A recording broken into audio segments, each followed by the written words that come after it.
ஜீவனே வாழ்க,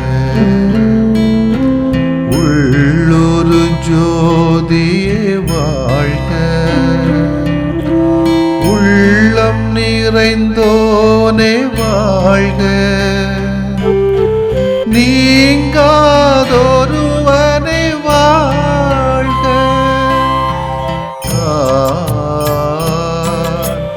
ஒளி பொருந்திய அழியாத ஆன்மா,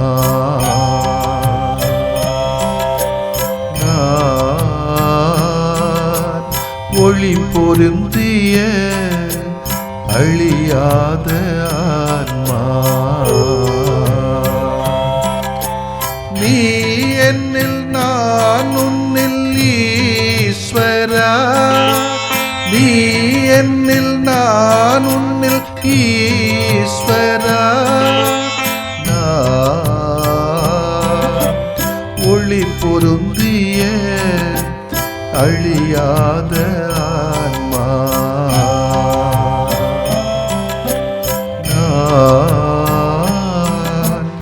ஒளி பொருந்திய அழியாத ஆன்மா.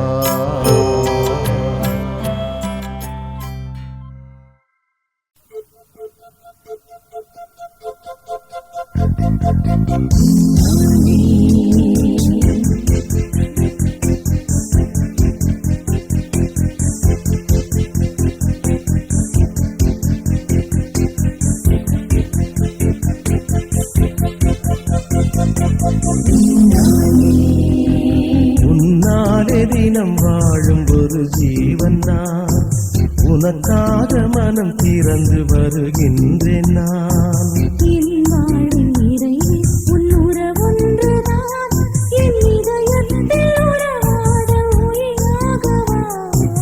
இறைவா இறைவா இறைவா, உன்னாலே தினம் வாழும் ஒரு ஜீவன் நான், உனக்காக மனம் திறந்து வருகின்றேன் நான்.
எனதாக ஏற்கின்றேன் என் இயேசுவே.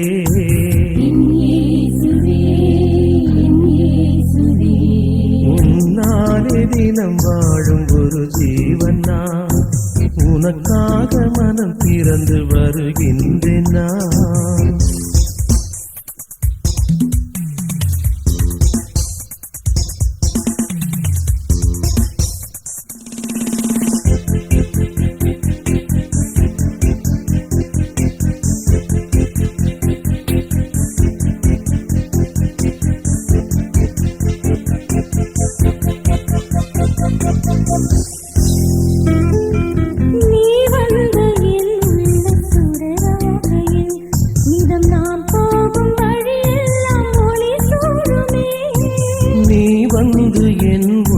சுடராகையில் நிதம் நாம் போகும் வழியெல்லாம் ஒளி சூடுமே.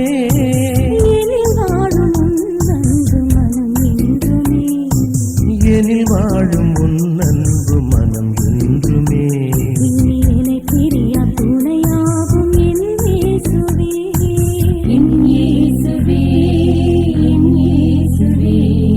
உன்னாலே தினம் வாழும் ஒரு ஜீவன் நான், உனக்காக மனம் திறந்து வருகின்றேன் நான்.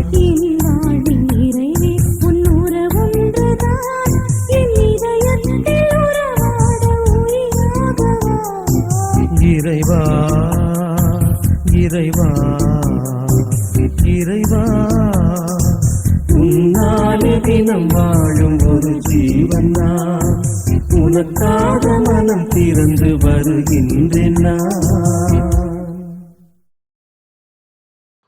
மார்க்கு நற்செய்தி அலகு 3 இறை சொற்றொடர்கள் 31 முதல் 35 முடிய. அக்காலத்தில் இயேசுவின் தாயும் சகோதரர்களும் வந்து வெளியே நின்று கொண்டு அவரை வரச் சொல்லி ஆள் அனுப்பினார்கள். அவரை சூழ்ந்து மக்கள் கூட்டம் அமர்ந்திருந்தது.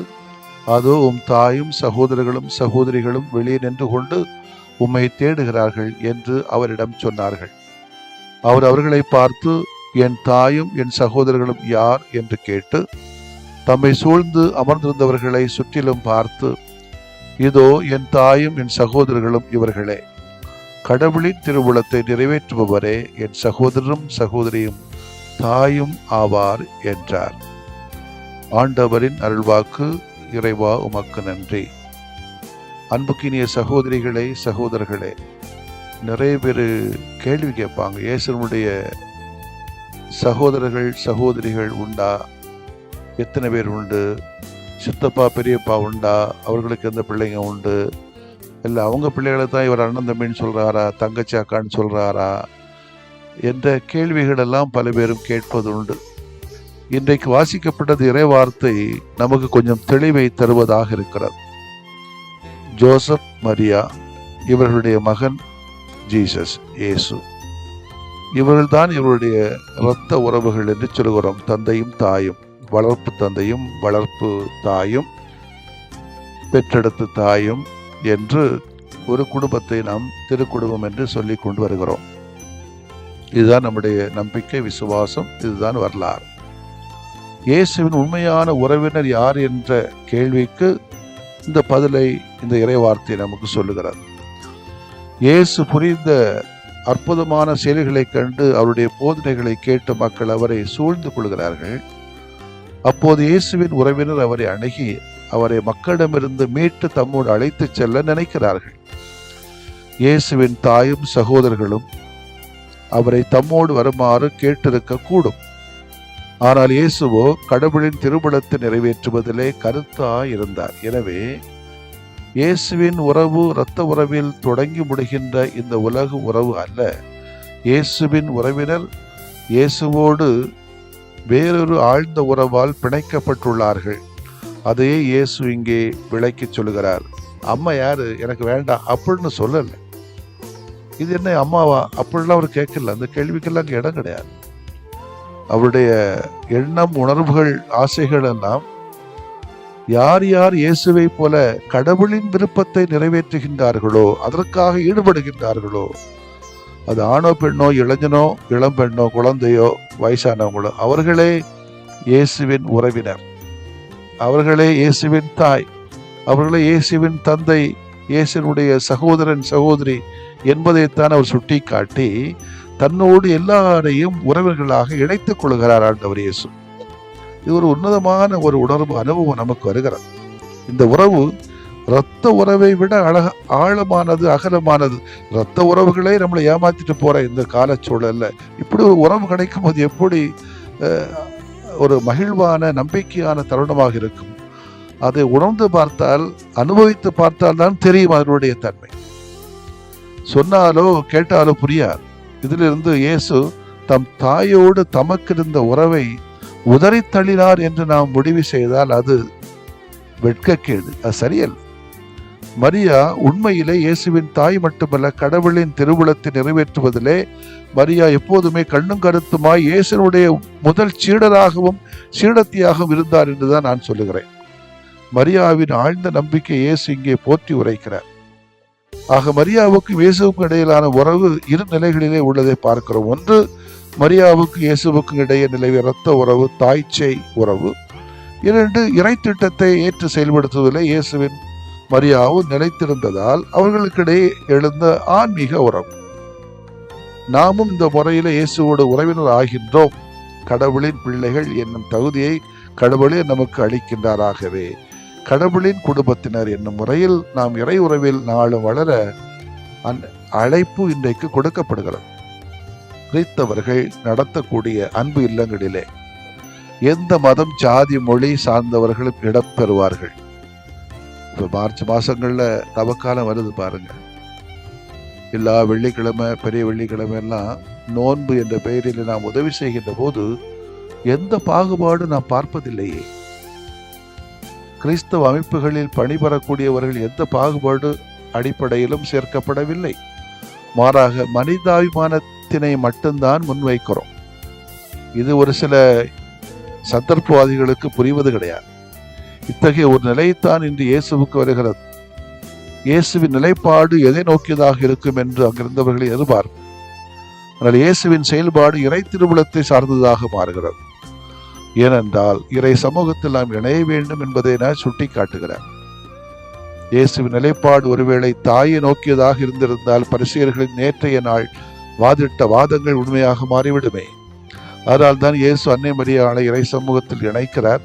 ஏனென்றால் அன்னை மரியாளுக்கும் இயேசுவுக்கும் உள்ள அமைப்பு உடல் சம்பந்தப்பட்டது அல்ல, அது உன்னத நிலையை சார்ந்தது என்பதுதான் உண்மை. அன்னை மரியா தன் வாழ்வின் அடித்தளமாக கொண்டது கடவுளின் வார்த்தை. எனவே இயேசு இறை சமூகமாக அன்னையை நம்மோடு இணைக்கிறார். அன்புக்குரிய சகோதரிகளே, சகோதரர்களே, இயேசுவின் குடும்பத்தில் ஒருவராக நீங்களும் நானும் இருக்க வேண்டும் என்றால், அவரை சூழ்ந்து அமர்ந்திருக்க வேண்டும் என்று சொன்னால், அவரோடு இருக்க வேண்டும் என்றால் அவரது காலடிகளில் அமர்ந்து அவருக்கு செவிமடுக்க வேண்டும். அதுதானே நல்ல உறவு. ஆமேன். மன்றாடுவோமாக. ஆண்டவராகிய இயேசுவை உம்மை போற்றுகிறோம். எல்லா வேளைகளிலும் உம்மோடு இருக்கவும், உம்மை சூழ்ந்து அமர்ந்திருந்து உமக்காக அதிக நேரம் செலவழிக்கவும் எங்களுக்கு அருள் தாரும். ஆங்காங்கே நல்ல சிந்தனைகளோடு, உணர்வுகளோடு, உறவுகளோடு பாசங்களை பரிமாறிக்கொள்கிற அன்பு பந்தங்களுக்காக வேண்டிக் கொள்கிறேன். எல்லோரும் உடலாலும் உள்ளத்தாலும் உறவாலும் உணர்வாலும் மகிழ்ந்திருக்கக்கூடிய நல்வாழ்வு பெறுகின்ற பிள்ளைகளாக மாற்றும். பல்வேறு கனவுகளோடு தவிக்கக்கூடிய பிள்ளைகளுக்கு கனவுகள் எல்லாம் நனவுகளாக மாற்றும். பிள்ளை பேர் கிடைக்காமல் வேதனைப்படுகிற மக்கள், பெற்றோர்கள், கணவன் மனைவியர்கள், பலவிதமான உடல் நோய்களால் பாதிக்கப்படுகிறவர்கள், பிள்ளைக்கு கணவன் கிடைக்கவில்லையே, மகனுக்கு மனைவி கிடைக்கவில்லையே, நல்ல பெண் நல்ல கணவன் கிடைக்கவில்லையே என்ற ஏக்கத்தில் வாழுகின்ற குடும்பத்தாருக்கு நீர்தாமே. இந்த சமூகத்திலே பல வளர்ச்சிக்கான அறிகுறிகளை கண்டு எல்லோரையும் உம்முடைய அன்பு பிள்ளைகளாக அரவணைத்துக் கொள்ளக்கூடிய சூழலையும் உம்முடைய தந்தையின் திருவுளத்தை நிறைவேற்றுகின்ற பிள்ளைகளாக நாங்களும் மாறி உம்முடைய சகோதரனாக, சகோதரியாக, நண்பனாக, நண்பிகளாக மாறக்கூடிய ஆற்றலை எங்கள் யாவருக்கும் தாரும். ஆமென். ஆண்டவரே, நீர் விரும்பினால் எனது நோயை நீக்க உம்மால் முடியும். நான் விரும்புகிறேன், உமது நோய் நீங்குக.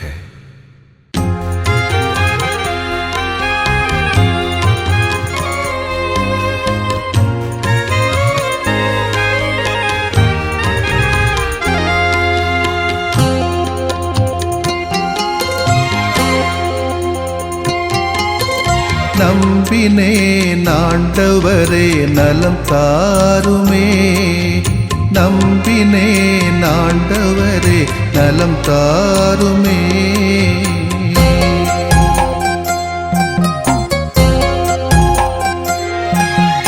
உடல் வலியின் வேதனையா உள்ளம் சோர்கிறேன், உம் கரங்கள் தொட்டாலே நலம் பெறுவேனே. உடல் வலியின் வேதனையால் உளம் சோர்கிறேன், உன் கரங்கள் தொட்டாலே நலம் பெறுவேனே.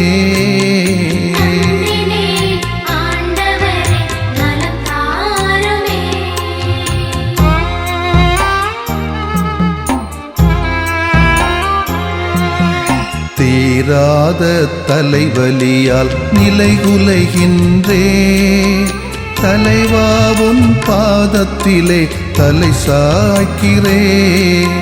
தீராத தலைவலியால் நிலைகுலைகின்றேன், தலைவாவும் பாதத்திலே தலை சாய்க்கிறேன்.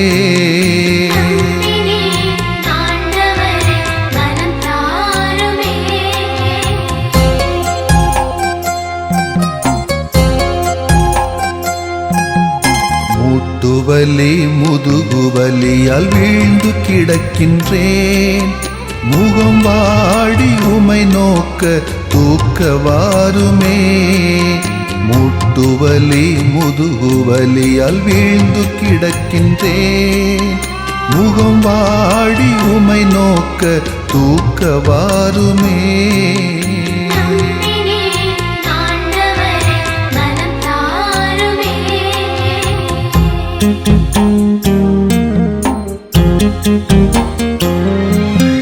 நுரையீரல் இதய நோயால் நொந்து தளர்கிறேன்.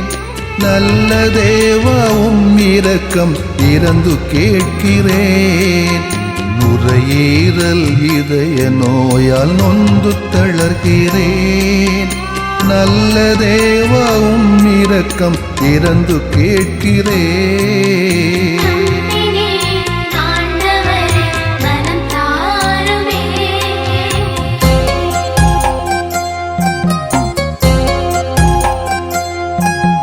பார்வையும் செவித்திறனும் குறைய காண்கிறேன். பாசமான தெய்வமே என்னை பாருமே. பார்வையும் செவித்திறனும் குறைய காண்கிறேன். பாசமான தெய்வமே என்னை பாருமே.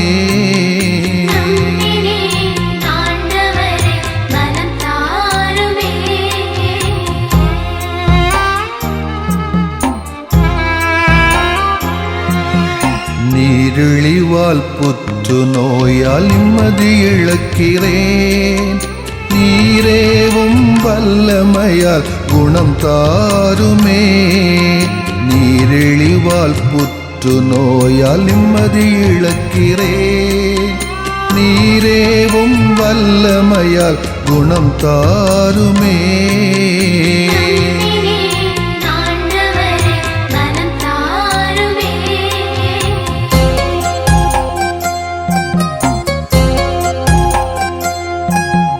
வாட்டும் நோய்கள் அனைத்தும் பாதம் ஒப்படைக்கிறேன். வல்ல தேவா ஒரு வார்த்தை சொல்லி தேற்றுமே. வாட்டும் நோய்கள் அனைத்தும் பாதம் ஒப்படைக்கிறேன். வல்ல தேவா ஒரு வார்த்தை சொல்லி தேற்றுமே. நம்பினேன் ஆண்டவரே நலம் தாருமே. நம்பினேன் ஆண்டவரே நலம் தாருமே. நம்பினேன் ஆண்டவரே நலம் தாருமே. நம்பினேன் ஆண்டவரே நலம் தாருமே.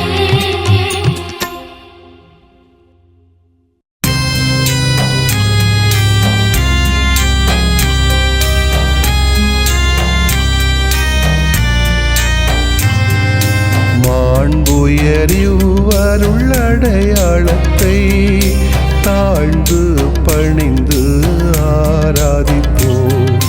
பழைய நியம முறைகள் அனைத்தும் இனி மறைந்து முடிவு பெறுக. புதிய நியம முறைகள் வருக. புலன்களாலே மனிதன் இதனை அறிய இயலா. குறைகள் நீக்க நம்பிக்கையின் உதவி பெறுக.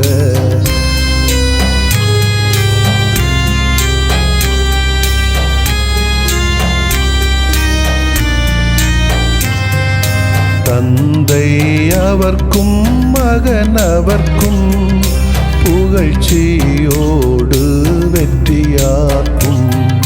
மீட்பின் பெருமை மாட்சிமையோடு வலிமை வாழ்த்து யாவுமாக. இருவரிடமாய் வருகின்றவராம் தூய ஆவியானவர்க்கும் அளவில்லாத சமப்புகழ்ச்சி என்றுமே உண்டாகுக. ஆமென்.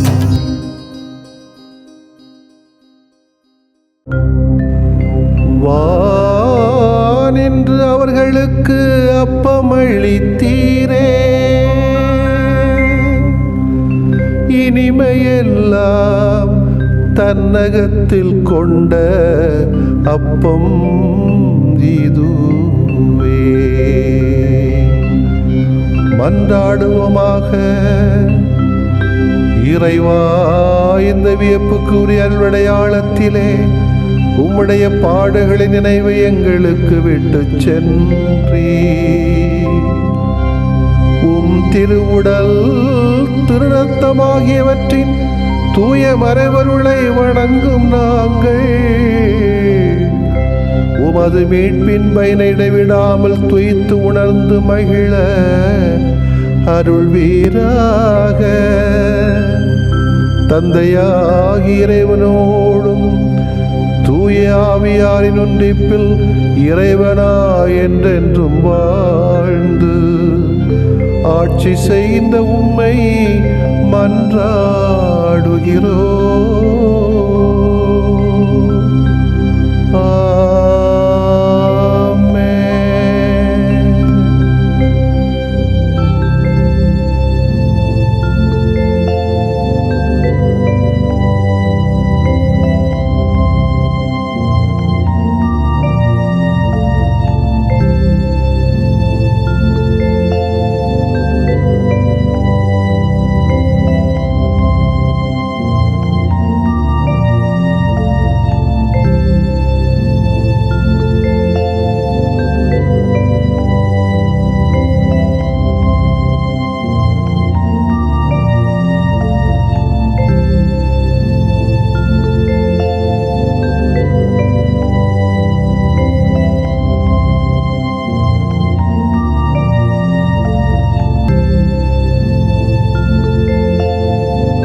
புகழுக்குரிய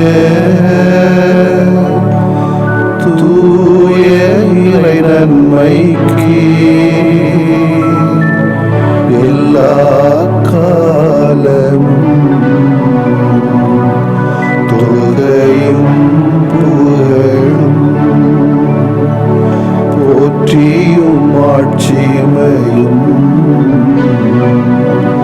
உண்டாக கடவது. போற்றியும் ஆட்சிமையும் உண்டாக கடவது. தந்தை, மகன், தூய ஆவியாரின் பெயராலே ஆமென்.